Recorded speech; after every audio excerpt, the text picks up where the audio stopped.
السلام علیکم ورحمۃ اللہ وبرکاتہ. اعوذ باللہ من الشیطان الرجیم. بسم اللہ الرحمن الرحیم.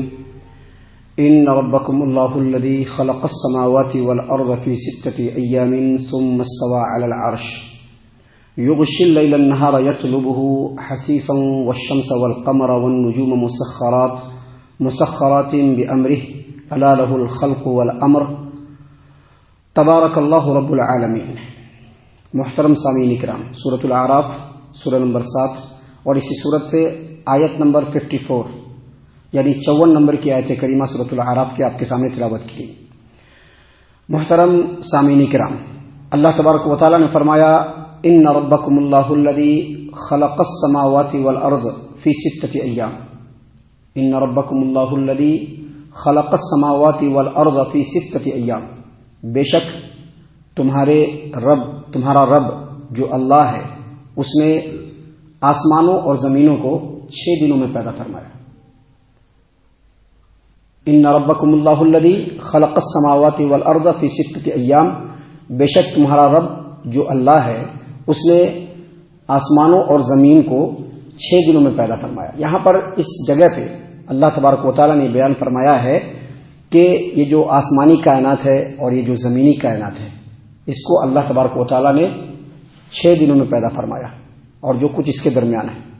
محترم سامعین کرام، حافظ ابو جعفر ابن جریر طبری رحمہ اللہ نے تفسیر الطبری کے اندر بیان فرمایا ہے کہ اللہ تبارک و تعالیٰ نے اتوار، سوموار، منگل، بدھ، جمعرات، جمعہ ان 6 دنوں میں آسمانوں، زمینوں اور جو کچھ آسمان اور زمین کے درمیان ہے اس کو پیدا فرمایا. سامعین کرام، اللہ تبارک و تعالیٰ کے رسول صلی اللہ علیہ وسلم نے بیان فرمایا ہے کہ اللہ تبارک و تعالیٰ نے آدم علیہ السلام کو جمعہ کے دن پیدا فرمایا. جمعہ کے دن. سامعین کرام، اس سلسلے میں ایک حدیث ہے صحیح مسلم کتاب صفات المنافقین و احکامہم، حدیث نمبر 2789. ابو ہریرہ رضی اللہ عنہ سے روایت ہے کہ رسول اللہ صلی اللہ علیہ وسلم نے میرے ہاتھ کو پکڑا اور میرے ہاتھ کو پکڑنے کے بعد اللہ کے رسول صلی اللہ علیہ وسلم نے فرمایا کہ اللہ تبارک و تعالیٰ نے زمین کو ہفتے کے دن پیدا فرمایا. کس روز پیدا فرمایا؟ ہفتے کے دن. اور اس کے اندر پہاڑوں کو اتوار کے دن لگایا. سامعین کرام، درختوں کو اللہ تبارک و تعالیٰ نے پیر کے روز پیدا فرمایا. شر کو اللہ تبارک و تعالیٰ نے منگل کے روز پیدا فرمایا اور خیر کو اللہ تبارک و تعالیٰ نے بدھ کے دن، جس کو چہارشنبہ کہتے ہیں، اس روز پیدا فرمایا. اور اللہ کے رسول صلی اللہ علیہ وسلم نے فرمایا کہ جمعرات کے دن اللہ تبارک و تعالیٰ نے تمام مخلوقات کو پیدا فرما کر کے، جتنے بھی جاندار ہیں سب کو پیدا فرما کر کے زمین کے اندر پھیلا دیا. اور اللہ تبارک و تعالیٰ نے سب سے آخری مخلوق کے طور پر آدم علیہ السلام کو جمعہ کے دن کے آخری گھڑی میں، عصر سے لے کر کے جو رات کا جو حصہ ہوتا ہے اس میں سے کسی آخری گھڑی میں اللہ تبارک و تعالیٰ نے آدم علیہ السلام کو پیدا فرمایا.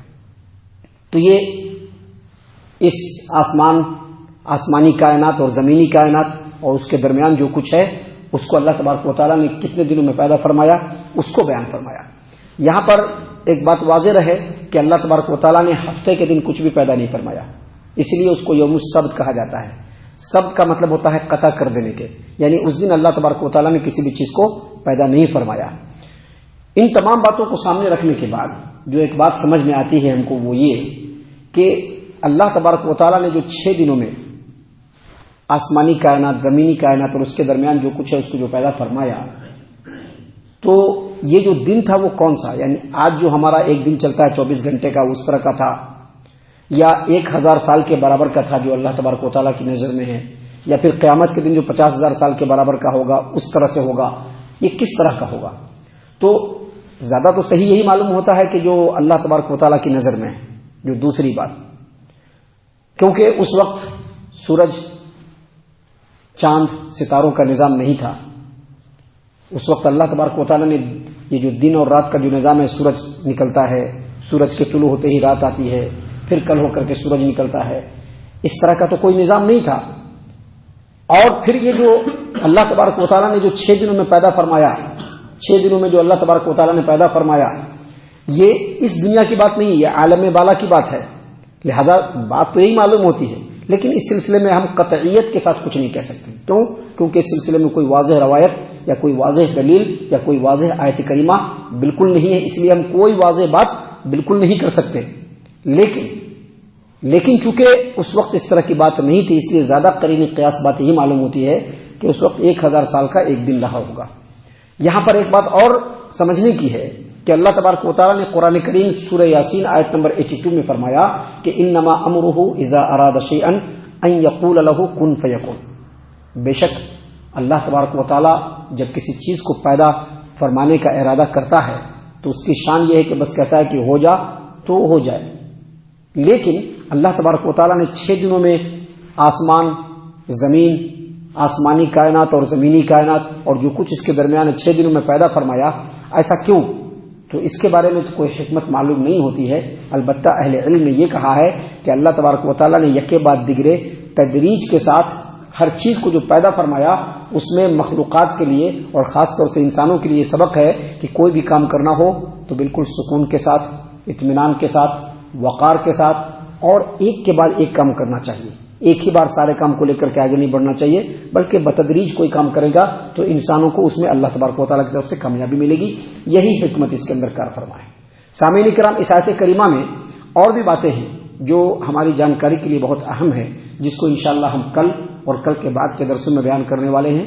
اللہ تعالیٰ سے ہم دعا کرتے ہیں کہ اللہ تعالیٰ ہم تمام کو ان تمام باتوں کے اوپر خوب غور و فکر اور تدبر کرنے کے ساتھ ساتھ ان باتوں کے اوپر عمل کرنے کی بھی توفیق عنایت فرمائے. آمین.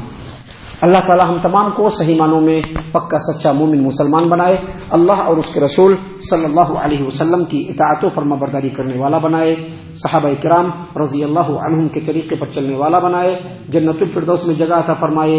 اے اللہ ہم تمام کو جہنم سے پناہ دے. اے رب العالمین ہم تمام کو جہنم سے پناہ دے. اے مالک الملک ہم تمام کو جہنم سے پناہ دے. آمین یا رب العالمین. وما علینا الا البلاغ المبین. تبارك الذي نزل الفرقان على عبده ليكون للعالمين نذيرا.